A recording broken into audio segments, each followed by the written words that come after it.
Welcome.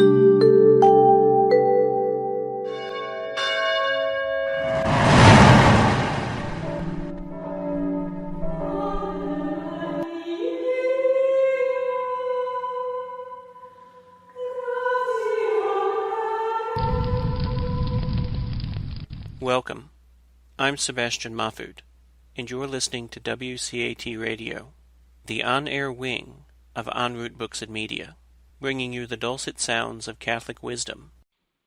Back to Living the Gospel of Life. I'm your host, Leticia Velasquez. Today is September 16th, and we're heading into October in 2 weeks, which is Down Syndrome Awareness Month. And of course, I'm going to be talking about treating our loved ones with Down syndrome with dignity and love and respect. And it's very important that we remember that all individuals with special needs deserve to be included in our church, in our everyday lives, and in our society. So today I'm going to highlight the tragic story of Rosemary Kennedy, who was not included in society.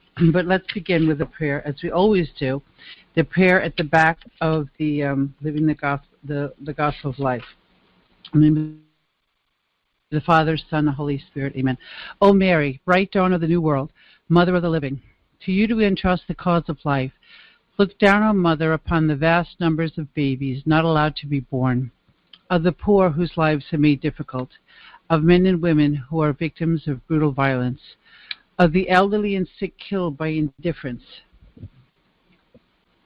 or misguided mercy. Grant that all we who believe in your Son may proclaim the gospel of life with honesty and love to the people of our time. Obtain for them the grace to accept that gospel as a gift ever new, the joy of celebrating it with gratitude throughout their lives, and the courage to bear witness to it resolutely in order to build, together with all people of goodwill, a civilization of life and love. Amen. In the name of the Father, and the Son, and the Holy Spirit. Amen. I'm doing this show today because I was reminded of Rosemary Kennedy this week. It's always been something I'm interested in as the mother of a special needs child, and as God often works in our life. We have a coincidence, or God incidence, if you want to call it. I took a course in SPRED yesterday. SPRED is an organization that was it's ministry, started out of the Archdiocese of Chicago, which is spread across the country from Oakland to Providence, Rhode Island, the Diocese of Providence, Rhode Island, which isn't far from me. And I gave a talk for the Diocese of Providence a couple of years ago for the SPRED ministry in the Diocesan Conference. I was sought by Irma Rodriguez, who is the chair of the SPRED committee, and she also has a son, 26 years old, with disabilities. We'll get Irma on the show one of these days. But Irma inspired me because she took me to a SPRED. It's a catechetical group for special needs. It's not inclusive. It's specially for them. I know the trend right now in special needs is to be inclusive, and I applaud that. But some of us have children who don't deal well with inclusion. I had my daughter today at a picnic grounds with beautiful families from our church. And sometimes her behavior can be off-putting. And, even though the children that she was relating to have an uncle with special needs, having things thrown at them and Christina yelling at them can be frightening. It takes a lot of training for someone to understand how to react to such inappropriate behavior. My daughter behaves that way because she doesn't have much speech, and she really wants to be noticed. And one of the games she likes to play with kids is Monster, but she can't tell them she wants to play Monster, so she just comes out as a monster. Ah!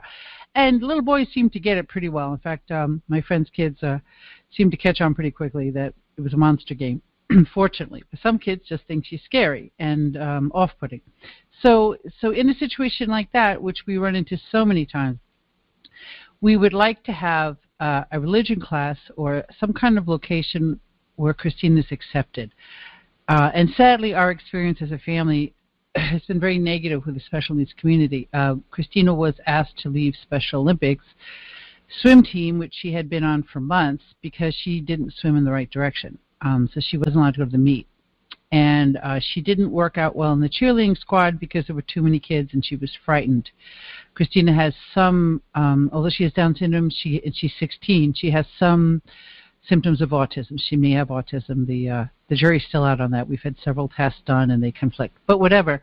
She has similar sensory issues as autistic children in that she can be overwhelmed by a crowd of people, too much noise, a new situation, and sometimes she'll react by hunkering down and not getting out of the car, or going there and then just screaming at everybody to be quiet. So either one is, it's kind of hard to deal with as her mom. You want her included. She didn't do well at special needs camp. She didn't like it. She wouldn't cooperate. She, two special needs camps, she didn't do well. She would throw things and sort of hide in a corner, and no one would talk to her. So we've had a number of situations which should have worked out. On public schools, a whole another story. But let's just say it this way. Christina's homeschooled for the second time in her life, and it's working well for her. Public school doesn't work. There are no Catholic schools that will take her that we're close enough to. So right now, Christina has therapies, and she has me, and she has a lovely sister religious sister who tutors her twice a week, and she has her sisters. And that's a very small circle of friends to have. So we find her isolated, not willingly, but because society in a small town where we live doesn't offer a whole lot. So Irma reached out to me from SPRED in the Diocese of Providence. I'm in the Diocese of Norwich. I'm in Connecticut, but it's only 45 minutes away. So I went to some of her events. I was very impressed with the SPRED philosophy, and how it works is kids from age 6 and all the way up to adulthood are arranged by age groups. So you have like 6 to 10-year-olds, and then 10 to 16-year-olds, and 16 to 21-year-olds, and then 21 plus. And they meet every other week for 2 hours at a location, a specially designed room. Now, if any of you understand Montessori, you know what I'm talking about. There are low lights, okay? There is classical music playing. There is soft environment. That is, it may be a classroom, but you have curtains on the walls, on the windows. You have carpeting. You have comfortable wooden chairs. You have Montessori all set up along the walls. That is trays.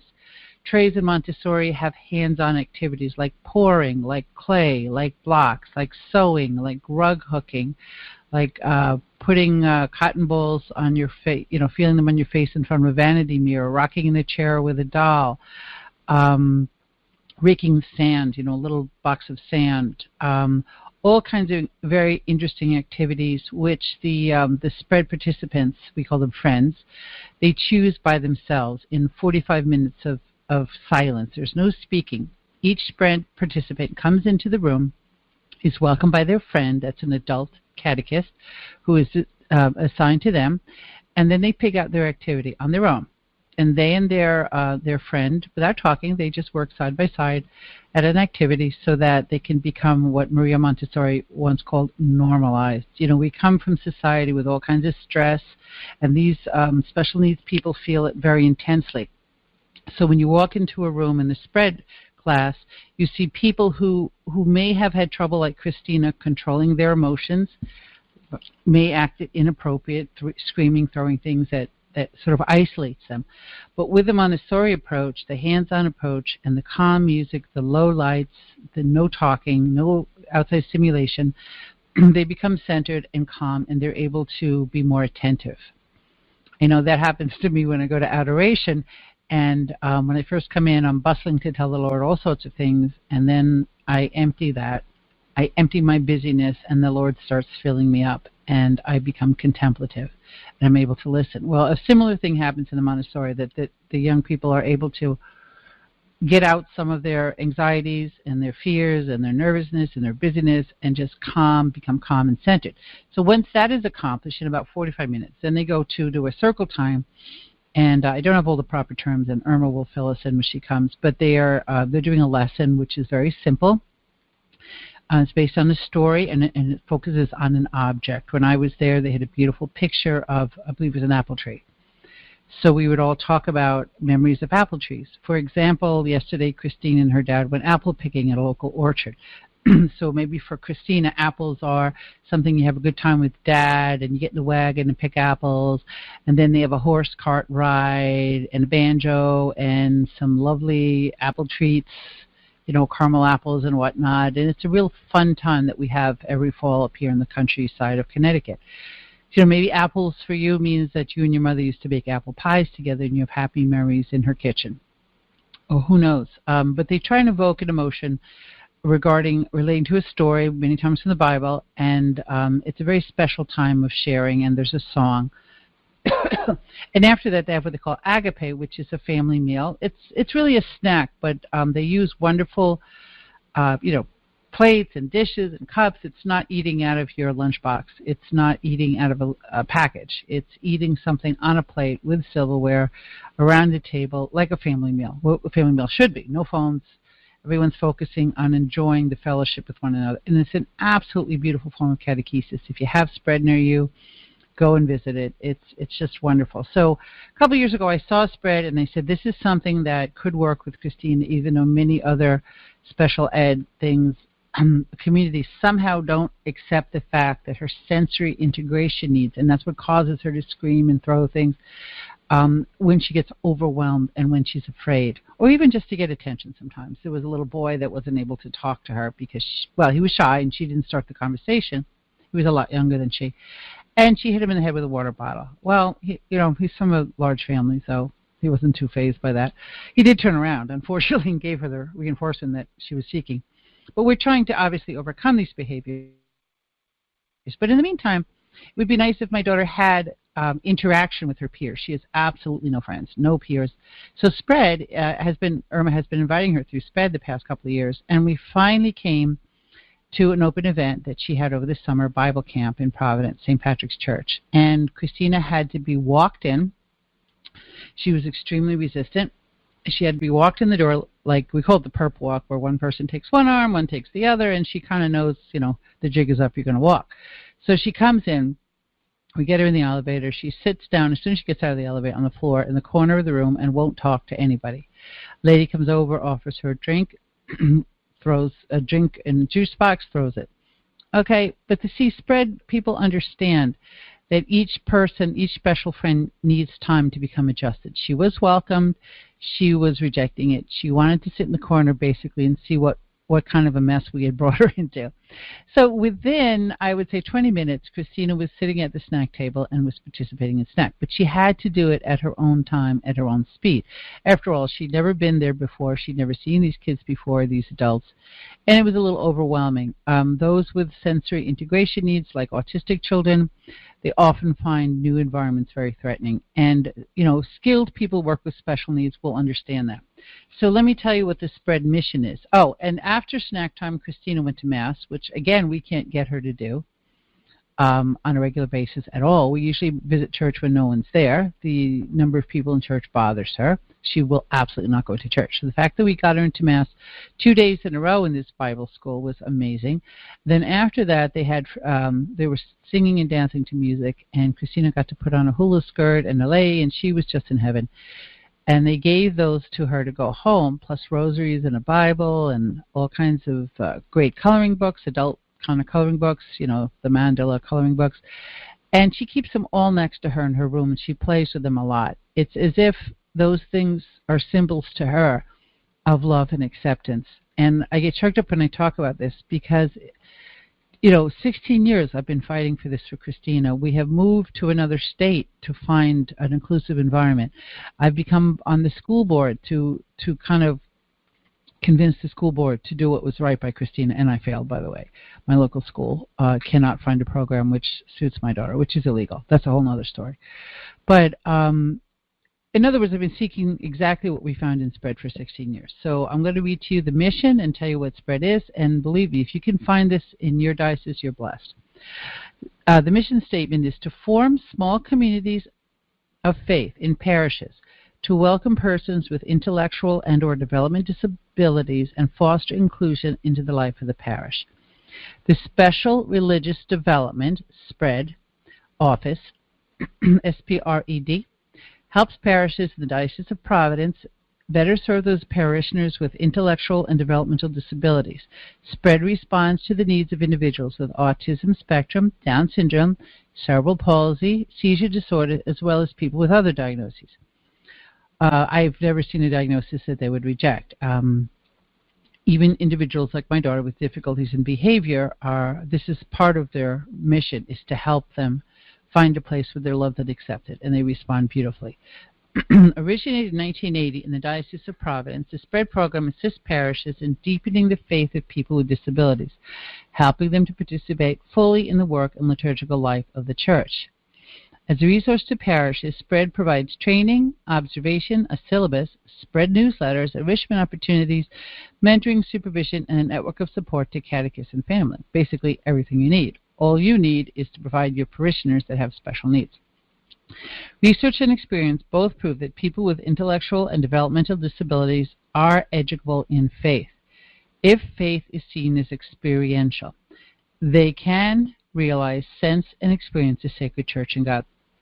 And that's the end of their mission statement. I just wanted to add, many of you know the story of my daughter when she was 7 years old, and we had just moved to Connecticut a year ago, and I was wondering whether she could receive the sacrament of First Communion. And my pastor, Father Joseph Tito, said, "You'll know when she's ready." And I was, I was wondering when that would be, because she was signaling to me that she wanted to receive the host. She'd point to the host on her tongue. But I didn't know if she thought it was tasty and everyone was getting a snack. I mean, I didn't want her to receive communion with no idea who Jesus was in the Blessed Sacrament. But on the other hand, do any of us really understand? We don't. But we still wanted to see there was some understanding that this wasn't just a normal food. This was the bread of heaven. So when my mother unfortunately went in for surgery thinking it was a gallbladder issue and was discovered with stage 4 widespread inoperable cancer, meaning she had a few months left to live. I got that in a phone call one day in my house, which is in the woods. I was sitting on the front stoop just absolutely flummoxed. I mean, I had nothing to say to my father, who was talking to me, and then afterwards nothing to say to God. I was just staring off into space. And my 7-year-old Christina heard the conversation. Again, she was speaking a little more in those days, but not full sentences. Went over to the statue of the Blessed Mother, knelt down, made the sign of the cross, left-handed, of course, they all do at that age, and started talking to Mary about Grandma. I didn't understand every word, but it was obvious that Grandma was on her mind, and she brought me, Grandpa, Daddy, Mommy, sisters into the conversation. She kept looking up at Our Lady very earnestly, like, "You getting this, Mary?" And luckily I ran for my camera, and I was able to get a few snapshots of her praying, and the expression on her face was she was absolutely rapt. And yet, when she was done, she stood up, laid the sign of the cross, put her arm around Our Lady, the statue of Our Lady of Grace, like a holy huddle. If you've ever seen my beautiful St. John Paul II has a picture like that with Our Lady of Fatima, or he and Mary, Our Lady of Fatima, look like they're in a holy huddle, a football huddle, just the two of them. And Chrissy did a holy huddle with Our Lady, and then she had this great sigh, as we do when we've left a burden behind. And she knew that she had left my mom in Our Lady's hands, and then she knew who Our Lady was. She wasn't a piece of cement. We don't worship statues. Chrissy knew that. She knew that she was talking to the Queen of Heaven, and that she knew she was her mother, and she could entrust Grandma to her, which, I might add, is more than I knew as her mother in my late 40s. I was clueless about that, because I was still stunned by my emotions. Christina, who barely speaks, was able to get right to the heart of the matter, that Grandma was going home.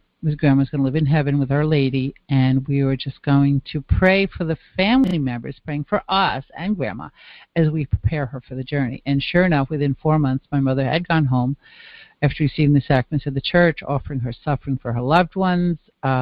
She received communion the day she died. There was so much grace. She died at 3 o'clock on a Friday, and we played the Divine Mercy as she left us.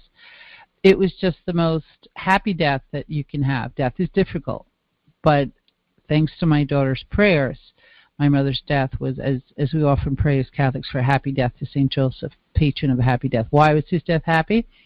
Well, because he had Our Lady and Jesus with him. And I deeply believe that Our Lady and Jesus were very much with my mother as she went on to be with them.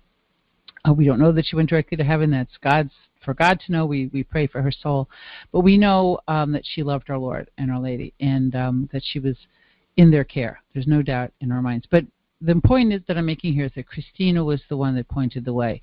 The one who we weren't sure could receive Holy Communion was the one that directed my whole family's gaze towards heaven. Now, we all believe in heaven, of course, and we all want to go there, and that's the aim and goal of everything we do. But you can get distracted when your loved one is in a hospital with cancer. You're talking to doctors, and therapists and you're talking about chemotherapy, you're not talking about Jesus in heaven. But my daughter knew that we're going to focus on Jesus and we're going to focus on heaven. So SPRED reaches these children and young adults on that level, that symbolic level. We know who Mary is, we know who God is, and we can relate to them even if we have no words, even if we don't appear to have the intellectual capacity, even if we're just acting deeply on symbols. And that's why I said the Catholic Church is a perfect church for special needs. Actually, yesterday, Father did a training on SPRED, had a priest come, and he talked about the history of catechesis. And if you look at the history of catechesis in the Catholic Church, or look at the history of man in the past 2,000 years, we didn't have written word widely available till the Gutenberg printing press was invented in the 1400s, late 1400s. So catechesis was done how? Well, it was done word of mouth, because most people couldn't read anyway, even if they could afford a book. In those days, books were worth millions because they were handwritten, and that's why the church used to chain them to the podium, because they were very valuable, not because we didn't want people to read the Bible. But so if you look in a traditional Catholic church, like our beautiful church, St. Mary's, you'll see beautiful catechesis. Where? You'll see it in the stained glass windows. You'll see it in the walls. Our church, St. Patrick's in Norwich, has wonderful murals of the life of our Lord everywhere. So even if you're a child, like I remember being in the Latin Mass, I was baptized in Latin Mass and First Communion in the Novus Ordo. But I remember in the Latin Mass not understanding the words, can't see too much because you're short. In those days, churches were packed. And all I could see between heads was a beautiful mural of St. Joseph and Jesus in the carpenter shop. And that was enough. I mean, as a 4 or 5-year-old child, I just let my imagination go to Jesus and his Father in the carpenter shop. And that's why catechesis was word of mouth. It was symbolic throughout 1,500 years. Now we got more cerebral as we all became more educated. But sometimes we have to remember that our Lord himself taught catechism in stories. Not catechism, but he taught doctrinal truth about himself, the nature of the Father, the Trinity, his mission on earth, through stories. Why? Because the people he was dealing with were simple and most were not learned. In fact, it was the learned people who gave him the most trouble, wasn't it? Those that could read and write, the Pharisees, the scribes. Judas was an educated man. It was the fishermen that turned out to be some of his best disciples. And St. Paul gave him a really hard time. He was a Pharisee until his conversion. So the history of the church is through the simple. God says that God can use the simple to confound the wise. So SPRED is an opportunity for us to serve their needs, to bring them into inclusion in the church. But it's not a one-way trip. It's a two-way trip. Those people often show us the beauty of our faith. And Catholicism, besides having beautiful visuals on the walls, we have a very kinetic Mass. You're kneeling, you're standing, you're sitting, you're making the sign of the cross. Some Masses you have the beauty of incense, so you have that sense of the beautiful smells, and they call it the smells and bells, right? You have the bells at consecration. You have the sign of the cross. You have going up for communion. You have receiving the bread of heaven, the Eucharist, and sometimes the blessed precious blood. So you have taste, you have sound, you have sight, you have smells. All your senses are involved. And our Lord understands this. He understands our human nature. After all, he created it. So even somebody like Christina that doesn't appear to follow, if she were in a Protestant church, all she would have is music and preaching and Bible reading, all right? But in the Catholic Church, she's got more input to her senses. For example, my daughter Christina, when she goes to visit the Blessed Sacrament Adoration, she loves to light a candle. That's her means of praying to God. That's a very symbolic way of praying to God, right? She loves being able to do that. She loves to go visit the different statues of the saints and say a prayer. So our church is just so blessed with all these wonderful activities and symbols, and of course we bring that into the home. We have crosses and holy pictures all over the house. We've got holy water fonts and candles on the family altar. So there's definitely a sense that church continues at home. We have statues out by the woods in the garden with a bench so we can pray. And we obviously have rosary beads strewn throughout the house. So you can, at any moment, pick up a rosary and start praying. So, and again, the rosary is something you hold in your hand and you count the beads. So your fingers are involved while your mind and heart and soul are involved. So that's the beauty of our faith, that there's so many beautiful symbols and there's so many activities that you can participate in. Very much like the Jewish Passover, where there are many symbolic actions of the wine and the bread, and the cups of wine, the bread, the saltwater tears of the Israelites, and the charoseth. I hope I'm saying it right. It's an apple mixture resembling the brick and mortar that the Israelites used to build the Egyptian pyramids under slavery. So the Jewish people have a rich tradition of ceremony in the home, the lighting of the candles on the Sabbath, the Sabbath bread, the prayers that are said by the head of the house, the wife. And a good Catholic family will bring these symbols into their home, and it becomes very helpful as a homeschooling mom, which I was, to bring the saints' days in as well. Like we dress up as saints for All Hallows Eve, otherwise known as Halloween, and our parish has a wonderful All Hallows Eve celebration, which we'll get to later. But Christina has been blessed to be in a Catholic family where the faith is an everyday occurrence and it's a physical activity. It's not just something far away from us and intangible.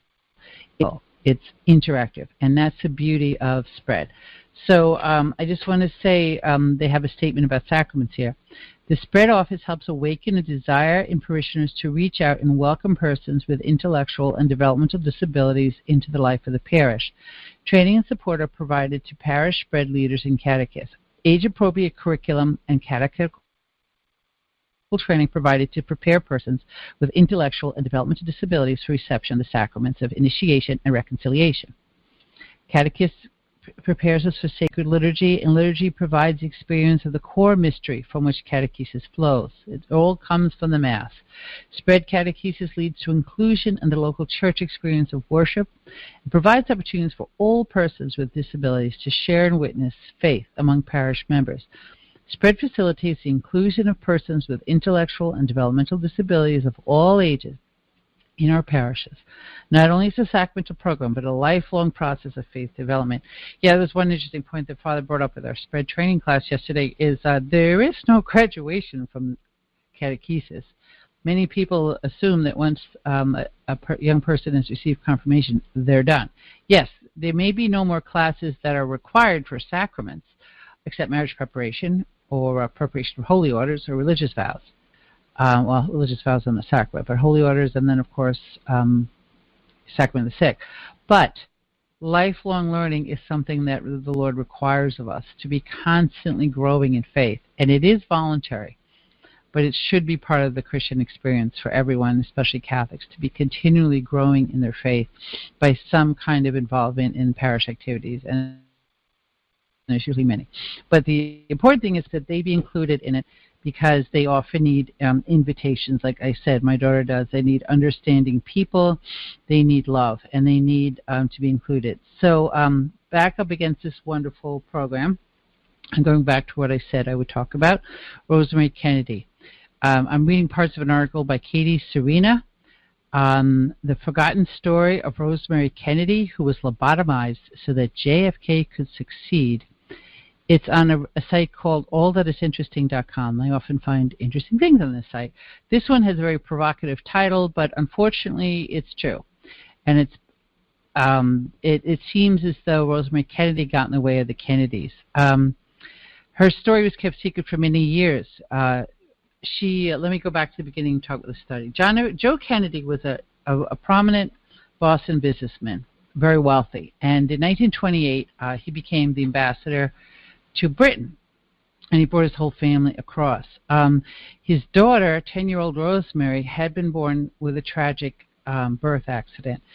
As you know, the Kennedys had 9 children. They were devout Catholics, and Rose, the mother, was in labor, and her doctor was late. I believe she was delivering at home, from what I could understand. And the nurse, who was present at what it would have been an early delivery, decided to stop the delivery by putting her hand in the birth canal and keeping Rosemary in place, preventing the normal birth process from happening. This sort of, wait till the doctor gets there, proved to be terribly, terribly tragic, because Rosemary was deprived of oxygen and suffered what some people call mental illness, but I believe it's just mental developmental disability, mental retardation, all her life because of that poor delivery. All right, so it became a family secret. She was the third child. She was born, like I said, 1918, and she only died in 2005. I was shocked. I thought she had died long ago. I knew about her, but she was so far removed from the rest of the family, one would think that she had died decades ago. Anyway, so as a child, Rosemary was unable to keep up with her siblings, 8 siblings, who would often play ball in the yard. The Kennedy family is very athletic, and they're also very competitive. There's a sense of you have to win. Joe, the father, encouraged that because he saw one of his sons become the first Catholic president, and of course he was right. Her lack of inclusion often caused fits, which were later discovered to be seizures related to what they call mental illness. I think, who knows what seizures she might have been having, because we never really got a good diagnosis, but part of it could be temper tantrums, because to be left out all the time is very, very frustrating for anybody, but especially somebody with less of a threshold to deal with frustration. But don't forget that in the 1920s, mental illness was highly stigmatized. I've talked about this before. This was the time of eugenics, okay, when people were judged according to their genes, and we thought the genes were destiny. They are to some extent. I mean, obviously physical health, but they were also considered genes, and genetics were considered something to be ashamed of. For example, if you had a criminal in your family, you were considered highly likely to have criminal gene in your family, or if you had somebody who was sexually promiscuous, then that was genetic in the family. If you had somebody who was embarrassing in any one way, shape, or form, again, it was blamed on genetics. So in the 1920s, when eugenics was very popular in the United States, okay, the Germans caught it from us. In the teens, in the turn of the century, the world-famous geneticists, and the world's famous eugenicists, were at the Cold Spring Harbor lab in Cold Spring Harbor, Long Island, okay? We were the ones pushing eugenics, and the Germans caught it from us. So we were pushing for sterilization of the unfit. So in this toxic environment, when you wanted to keep society's opinion of you very high, lest you be seen to be from a genetically inferior stock, okay? And the Irish, as I know, my grandmother came to the United States from Mohill, County Leitrim, Ireland in 1920. She was 17, lied, said she was 18. She came to Ellis Island. She faced a lot of prejudice, okay? So in Kennedy's defense, my grandmother remembers seeing no Irish need apply signs in New York, in store windows in the early 20s. So Rosemary was born in 1918, so when it was discovered she had a disability, he wanted to keep it quiet, and he had the money to keep it quiet. So her mother pulled her out of school and hired a tutor to teach from home, and eventually they sent her to a boarding school, very common among rich families in the United States and Britain. So when Joe went brought his family, Joe Kennedy, to Britain in 1928, they brought Rosemary along, and she had been placed in a Catholic school run by nuns. Catholic Church was wonderful in providing institutions throughout history for the care of the poor and the mentally ill, the sick, and the mentally disabled. So they had time and patience to teach her, and they were training her to be a teacher's aide, and she was doing wonderfully. But in 1940, Germany marched on Paris. The Kennedys were forced back to the States because there were bombing raids in Britain, as you remember, and children were being evacuated out of the city. Rosemary's education was abandoned. The mother placed Rosemary in a convent, but it didn't last long. According to the nuns, Rosemary would sneak out at night, go to bars, and meet strange men and go home with them. Whether or not this is true, we don't know. I don't know why the Kennedys didn't have enough money to hire a sort of a 24-hour aide for Rosemary. Seems like she needed that. She didn't have some of the safeguards or filters that we know. But then again, how many 20-year-olds are doing this kind of behavior at college? So, but Joe was afraid that she would get pregnant in those days. That was the end of your reputation for the woman, anyway, and that the family name would be damaged. And they didn't want to ruin the family's reputation. So they looked up a man named Dr. Walter Friedman. Along with Dr. James Watts, they had been researching a neurological procedure that was said to cure the physically and mentally disabled. And you want to guess what that is? The lobotomy. I was a psych major. I learned about the lobotomy.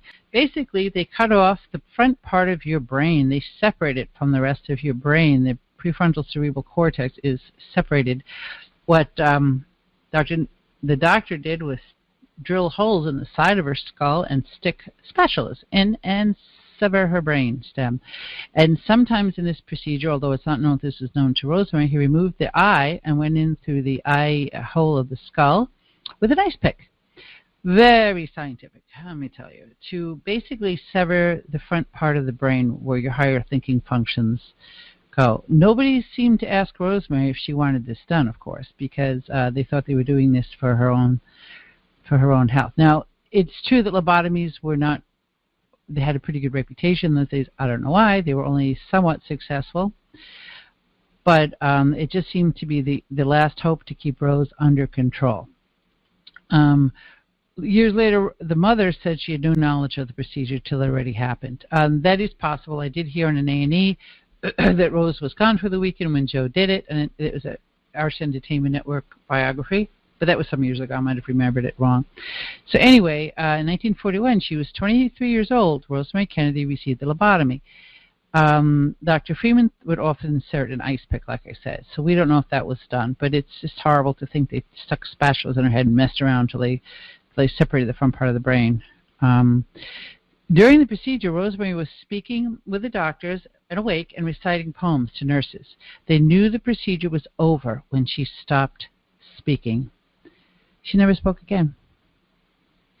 Immediately after the procedure, the Kennedys realized something was wrong. Rosemary could no longer speak or walk. It took months in physical therapy before she regained movement, only partially in one arm. So they effectively destroyed her brain. She says, went 20 years in the institution, unable to speak, walk, or see her family. Don't ask me why she couldn't see her family. If that was my daughter, I'd be there every day. In fact, I'd have her in my home if I had how many compounds the Kennedys had, one in Palm Beach, one in in Hyannisport in the Cape. They certainly had the money to keep her on the grounds, but they didn't. It wasn't, but this is probably Joe Kennedy's decision, because here it says, it wasn't until after Joe suffered a massive stroke that Rose went to see her daughter. In a panicked rage, Rosemary attacked her mother, unable to express herself in any other way. The poor soul cannot talk to her mother. She's furious at all the time that she was alone and doesn't understand why she was alone, why she was suddenly isolated, why she can't speak, why she can't walk. So her mother shows up, she, what we would call, freaks out. Again, understandable. The Kennedys realized the mistake and began to champion the rights of the mentally disabled. Now, in his defense, John F. Kennedy didn't make this decision. But inadvertently, it was to Joe, his father's idea, to sacrifice their retarded daughter, in those days they called her retarded, to make things possible, to make the presidency possible for John. Because if Rosemary were around acting out sexually with young men, that would have destroyed a career in the 30s, 40s, and 50s. There's just no, even the early 60s, there's just no way that would have been acceptable, even understanding that she had in fact, even having mental disability in those days was, like I said, a sign of genetic weakness in the family, and genetics was destiny in those days. So John F. Kennedy, as president, would use his presidency to sign the Maternal and Child Health and Mental Retardation Planning Amendment to the Social Security Act, which was the precursor to the Americans with Disabilities Act, ADA, which was signed by George Bush in 1990. Okay, his brother Ted pushed through the same time as a senator. Okay, so Ted was also champion of the rights of the disabled. Here's an aside. Ted was also champion for the rights to abort children. And who's the children that are most frequently aborted? Those with a higher percentage, those with disabilities, especially disabilities that are discernible through prenatal testing. 67% of babies diagnosed with Down syndrome in utero are aborted. That's 67%. In France, it's as high as 93%. All right. Now, most mothers do not receive the testing because it's known that, testing chances of having a child with Down syndrome increase with maternal age. So most insurance companies have decided that 35 is the age which they will pay for testing. Nothing magical happens at 35. It's just that they average between 30 and 40, and you get 35. So most babies with Down syndrome are born to younger mothers because they don't test and they make it through. They're not caught by the net, so to speak.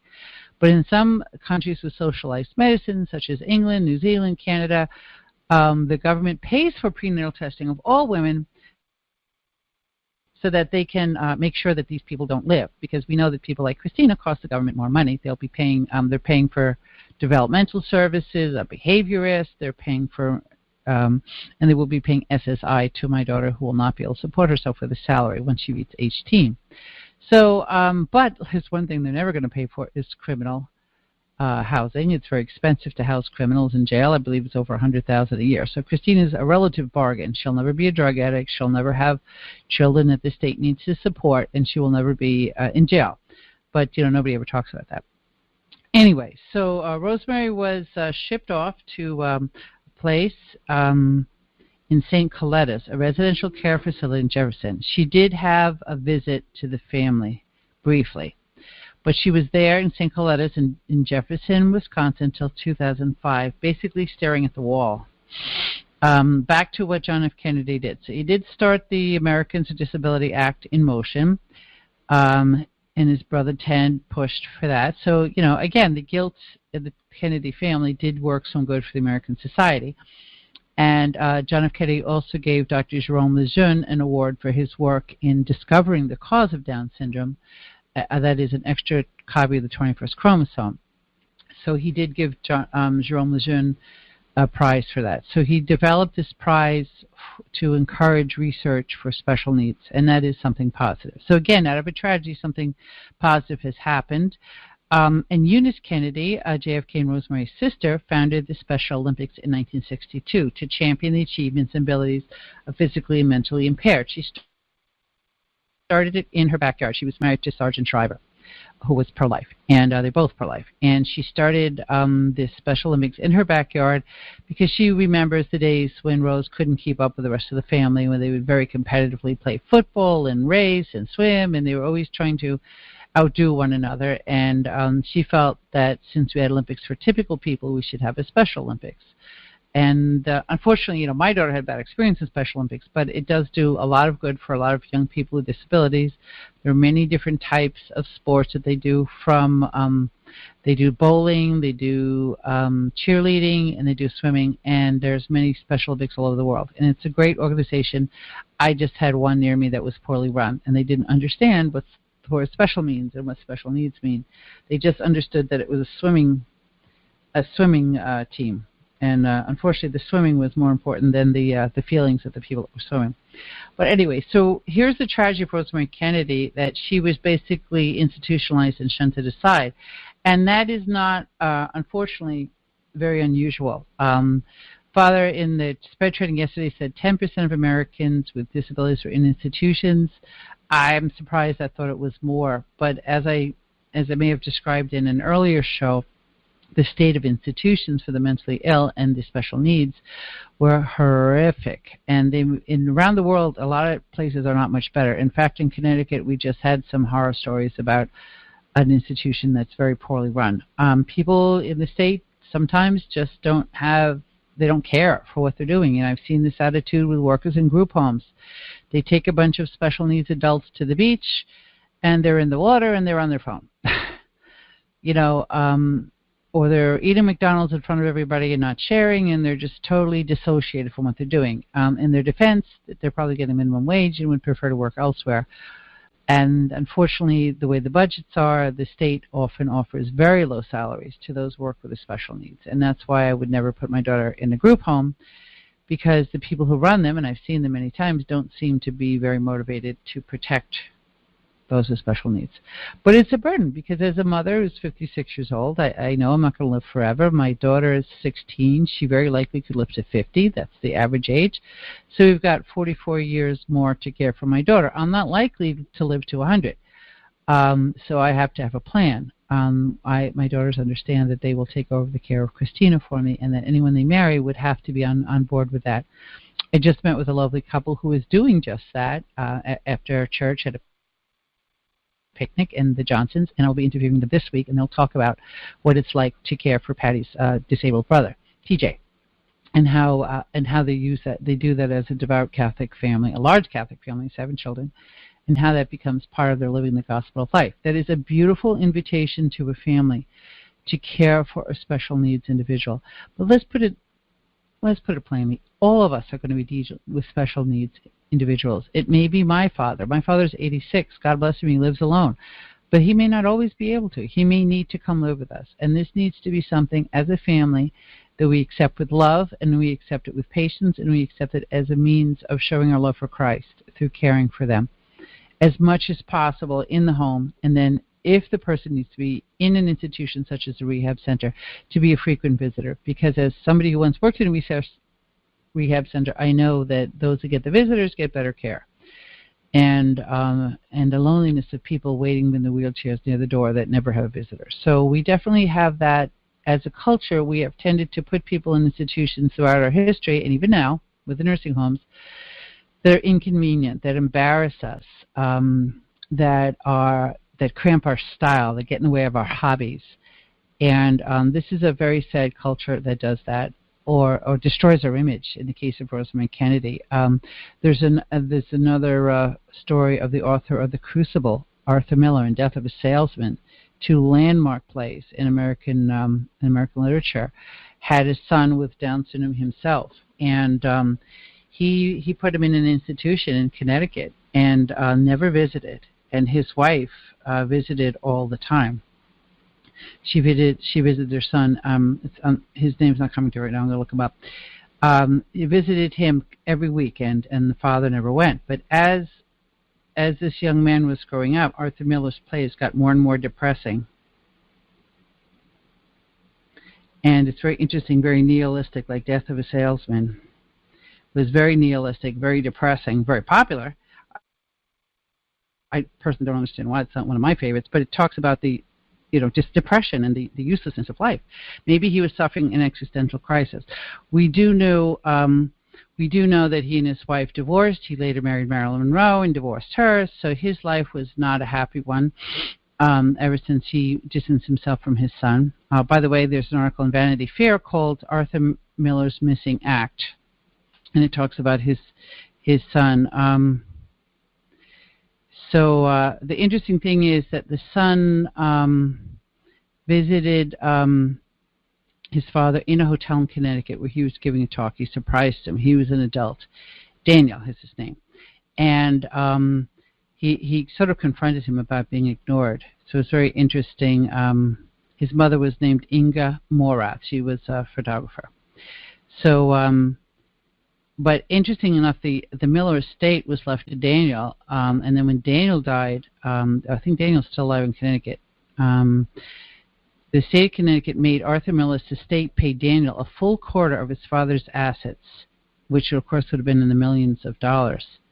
The feeling was shared by the social workers and disability rights advocates who have known and cared for Daniel over the years, as it became clear that he had indeed gotten a share of the Miller estate. That Daniel was an extraordinary man, beloved by a lot of people. He was a guy who made a difference in a lot of lives. They say that as someone who, considering the challenges of life, has in his own way achieved as much as his father did. The way Arthur Miller treated him baffles some people and angers others. But the question asked by friends of the father and son of the same, how could a man who, in the words of one close friend of Miller's, has such a great reputation for morality and pursuing justice, do something like this? What none of them considers is the possibility that Arthur Miller left a will and that he had left money. So he made Daniel a full and direct heir, equal to his 3 other children. But anyway, there was actually a play in Boston recently about this whole incident. I wasn't able to afford the tickets, basically. They're over $100. But I'm glad to see that this story is coming out and that people are changing their attitudes about those with special needs and are looking for ways to include them in society. The Americans with Disabilities Act in 1990 said that, all people with disabilities are entitled to full inclusion in society, And the idea, Americans with Disabilities and Education Act, which followed soon after, said that people with disabilities have an equal access to education. Implementing it is the key, and sometimes you have to have money for an attorney, as I find out, to get these things implemented. But the good news is the Supreme Court had a decision last year called ENDREW, E-N-D-R-E-W, which says that if somebody has complex educational needs, that the school district must go above and beyond normal to meet those needs. Of course, that can be subject to interpretation, as it was on my daughter's case. But anyway, it is important to note that there are a lot of laws in place that were not there before. Society's attitudes are changing. However, the abortion of children with Down syndrome is going on and on and on. And we are losing many beautiful citizens in this country like Daniel. So that's why I wrote my book, A Special Mother is Born, 7 years ago this October, to highlight the fact that children with special needs, and as they go into adults, are a great gift to a family. And they create opportunities to love. They create an attitude of acceptance and open-mindedness. And they also, for me, and I shared this yesterday in the SPRED gathering, having Christina give this type A mom, I'm always running off to do different activities, gives me a chance to live in the moment. God hasn't promised us the next moment of our lives. Any one of us could die at any moment. So the gift of the moment, of the present moment, is to enjoy this moment that I'm speaking to you on the radio, this moment that you're listening to me, this next moment you have in your life as a gift that will never, ever come back again. We can look at the past, we can worry about the future, but we only have the present time. We only really have it. And my daughter, Christina, is an expert at enjoying that. She enjoyed the fact today that she was at the park in the sunshine. She enjoyed the fact the sun was shining for the first time in a week. She enjoyed that chocolate ice cream with M&Ms on it that we got her after. She enjoyed it so much it was all over her face. And she had such joy in it. She doesn't think about the next thing she's going to do. She enjoys that chocolate ice cream and doesn't let it ruin it for her. And she doesn't ruin it by being on the iPad while she's eating the ice cream. She kicks her feet and enjoys that ice cream with her whole heart, that childlike simplicity that Jesus said that we need to enter the kingdom of heaven. I'll be rushing off to an appointment, dragging her behind, and she'll notice the ladybug on the sidewalk or the daffodils that just bloomed that I may or may not have noticed on my way out the door. I garden, and I have perennials blooming all year long, but do I take time to sit and enjoy them? Yes. Now that I have Christina, I take more time to sit and enjoy them. We picked sunflowers today, huge big sunflowers. They're lovely this time of year. They're taller than both of us. And we're able to enjoy the beauty of that flower that's been growing and growing and growing all summer, and it's so heavy that it bent over with its beautiful load of seeds. So these are gifts that my daughter gives to me, the increase in patience, the increase of acceptance. If I see someone in society that stands out, that's different, I don't necessarily judge them or mock them or distance myself from them. I have an attitude towards them that is more loving and accepting, the way Jesus is to me. I mean, to Jesus, who sees all my faults, who sees me as I really am, I must be pretty ugly and messed up. I mean, he gave his soul to me when I was perfect. You know, I had original sin, but once I was baptized, my soul was perfect. I hadn't committed any sins, and I've made a hash of it since then. I mean, all of us have. And he sees all that dirty and smudge and sin and selfishness and self-indulgence and judgment and that nastiness and cattiness and gossip. He sees it all, and he manages to love us. Well, Christina sees people probably the way Jesus does, and just manages to love them and to be open to them and not judge them. She can be afraid, but I have never seen her reject somebody because of how they looked. And that's taught me quite a lesson in my life, I'll tell you, and I've grown quite a bit. So at the end of this broadcast, I wanted to thank you for listening. I want to invite you to, throughout the month of October, we'll be talking to parents of children with special needs and how they have become a blessing to their families and to the community at large, and what a loss it is when society decides, like the Kennedys, that these young people are an embarrassment to us and they need to be put away in a convent somewhere. Not that being away in a convent is a bad thing if you choose it, but Rosemary Kennedy did not choose this. It was not her decision. She was basically a prisoner of her own disability, thanks to her father, who trusted the surgeon when he should have been more accepting of his daughter. Granted, we have medical knowledge that he didn't have, but just think about it. Drilling a hole in your skull and sticking a spatula in your brain, I'm sorry, but that just is so gross. I know a lot of surgery is gross, but that's just, I don't know, it just seems so crazy. So although they do say for some epileptics, they do separate the lobes of their brain inside, but that has been proven to be effective in some cases. But in the lobotomy was a total disaster. It was the culture of eugenics that said that if somebody was unacceptable in their behavior, they must be fixed or they must be institutionalized. That's why at that time we were sterilizing African Americans, we were sterilizing the mentally ill, the mentally disabled, and that's why that same technique that was admired by the Germans, the Americans were doing, turned into the nightmares of Nazi Germany, because the German doctors and institutions started to sterilize, and then they would, the T4 program, they would euthanize the mentally ill and the mentally disabled using starvation, using injections, and using exposure. They would leave them out in the cold till they died of cold. All of this was done by the medical profession.